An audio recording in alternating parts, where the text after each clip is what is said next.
দীর্ঘ 5 বছরের নীরবতা ভেঙে আবার জেগে উঠল কুর্তি হাওর। জল ভরা মাঠের শান্ত বুকে বৃহস্পতিবার বিকেলে ছলাৎ ছলাৎ শব্দে পড়ল বৈঠার কোপ। সেই চেনা ছন্দ, গতি আর উন্মাদনায় কদমতলা কুর্তি বিধানসভার কুর্তি মাঠ পরিণত হলো এক বিশাল উৎসব প্রাঙ্গণে। হাজার হাজার মানুষের ভিড়, মুহুর্মুহু করতালি আর গগন বিদারী চিৎকারে মুখরিত হয়ে উঠল গোটা হাওর পাড়। হারিয়ে যেতে বসা গ্রাম বাংলার ওই ঐতিহ্যকে আবার প্রাণ দিলেন স্থানীয় বিধায়ক ইসলাম উদ্দিন। তার একান্ত আগ্রহ আর উদ্যোগেই দীর্ঘ বিরতির পর ফিরে এলো কুর্তির ঐতিহ্যবাহী নৌকা বাইচ। এবারের প্রতিযোগিতায় জলের বুকে হাড্ডাহাড্ডি লড়াইয়ে নামে 4টি নৌকা। মধ্য রাজনগর, কলাগাঙের পাড় এবং কুর্তি গ্রাম পঞ্চায়েত থেকে আসা দলগুলো নিখুঁত সমন্বয় আর দ্রুত গতির প্রদর্শনীতেই মাতিয়ে রাখে দর্শকদেরকে।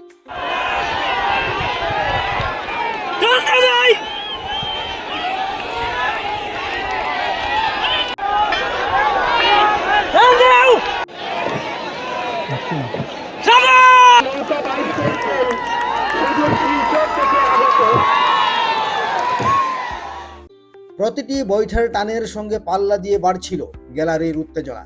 মূল প্রতিযোগিতার পাশাপাশি বিনোদনের জন্য হাওরের জলে ভাসানো হয় প্রায় 50টি ছোট ডিঙি নৌকা, যা উৎসবের রং আরও বাড়িয়ে দেয়।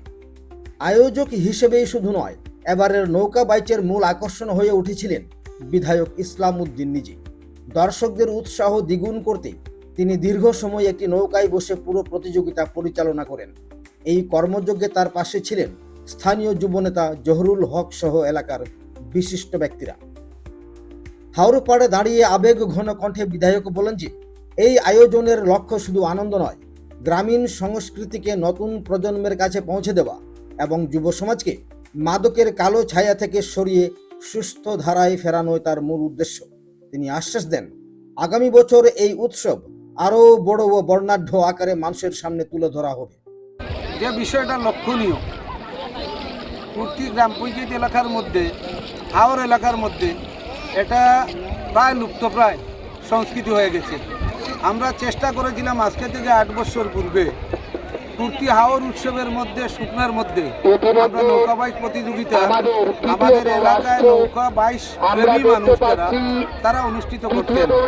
এবং পরবর্তী সময়ে বিশেষ করে গত বছর আমাদের কুর্তি খালাগাঙ্গের পাড় এবং কুর্তি গ্রাম পঞ্চায়েত এলাকার কয়েকজন অভিভাবক তারা খুব উৎসাহিত হয়ে দৌড়ের নৌকা তারা তৈরি করেন। এক একজন প্রায় 1.5 লক্ষ টাকা খরচ করে 4টি নৌকা তারা তৈরি করেছেন। আজকে বিশেষ করে আমাদের ধর্মনগর মহকুমা এলাকার সর্বস্তরের মানুষের আবেদন খালাগাঙ্গের পাড় এবং কুর্তি গ্রাম পঞ্চায়েত এলাকার নির্বাচিত প্রতিনিধিদের কাছে যে আপনারা একটা নৌকা বাইচ প্রতিযোগিতা আপনারা অনুষ্ঠিত করুন বা প্রতিযোগিতার আয়োজন করুন।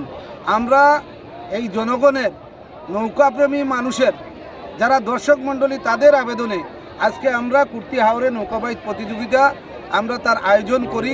এখানে মোট 4টা নৌকা অংশগ্রহণ করেন এবং এই লুপ্তপ্রায় সংস্কৃতিকে তুলে ধরার জন্য 4টা নৌকা বাইচের প্রতিযোগিতা এখন চলছে। প্রথম রাউন্ডে 2টা নৌকা, একটা কুর্তি মধ্য রাজনগর, একটা খালাগাঙ্গের পাড়, তাদের দুজনের মধ্যে 2টা নৌকার মধ্যে প্রতিযোগিতা হয়েছে। প্রথম হয়েছেন কুর্তি মধ্য রাজনগর।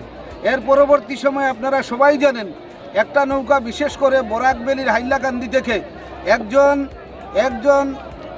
একজন নৌকা বাইচ প্রেমী, যিনি প্রায় 1.5 লক্ষ টাকা ব্যয় করে হাইলাকান্দি থেকে একটা নৌকা তিনি ক্রয় করে এনেছেন। তার নাম হচ্ছে AK-47 এবং কুর্তি রাজনগরের একটা নৌকা, যে নৌকাটার নাম হচ্ছে AK-46। তার প্রতিযোগিতা প্রথম রাউন্ড হয়ে গেছে। এখানে 46 কুর্তি রাজনগর সেখানে জয়যুক্ত হয়েছেন প্রথম রাউন্ডে। পরপর আরও 2 রাউন্ড অনুষ্ঠিত হবে। আমার বিশ্বাস এই নৌকা বাইচ প্রতিযোগিতা আগামী দিনেও প্রকৃতির নিয়ম অনুসারে যখনই বৃষ্টি হবে, বন্যা হবে, এই এলাকার মানুষকে আনন্দ দেওয়ার জন্য কুর্তি গ্রাম পঞ্চায়েত, খালাগাঙ্গের পাড় গ্রাম পঞ্চায়েত, আমি একজন নির্বাচিত প্রতিনিধি হিসাবে এলাকার মানুষকে আনন্দ দেওয়ার চেষ্টা করব। বিশেষ করে মানুষ, আমরা যেটা লক্ষ্য করছি, আজকের যুবক আগামী দিনের ভবিষ্যৎ, এই প্রজন্মকে নষ্ট করার জন্য তারা বিভিন্নভাবে অবৈধ কাজের সঙ্গে যুক্ত হচ্ছেন, নেশার সঙ্গে যুক্ত হচ্ছেন। এই নেশা থেকে তাদেরকে বিমুখ করার জন্য, এই যুবকদেরকে উৎসাহিত করার জন্য এই নৌকা বাইচ প্রতিযোগিতা আমরা আয়োজন করেছি। আগামী দিনেও আমরা তার জারি রাখব। ধন্যবাদ। এ গ্রুপের প্রথম স্থান অধিকার করেছে কুর্তি। প্রতিযোগিতার শেষে বিজয়ীদের হাতে উঠে জমকালো ট্রফি আর নগদ 2000 টাকা।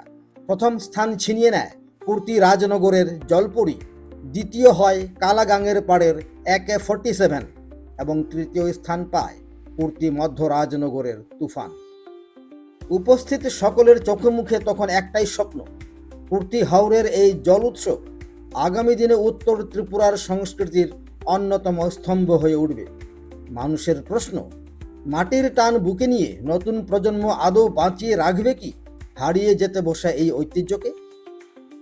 ধর্মনগর থেকে দেবমাল্য কাশ্যপের রিপোর্ট, ত্রিপুরা পাইওনিয়ার।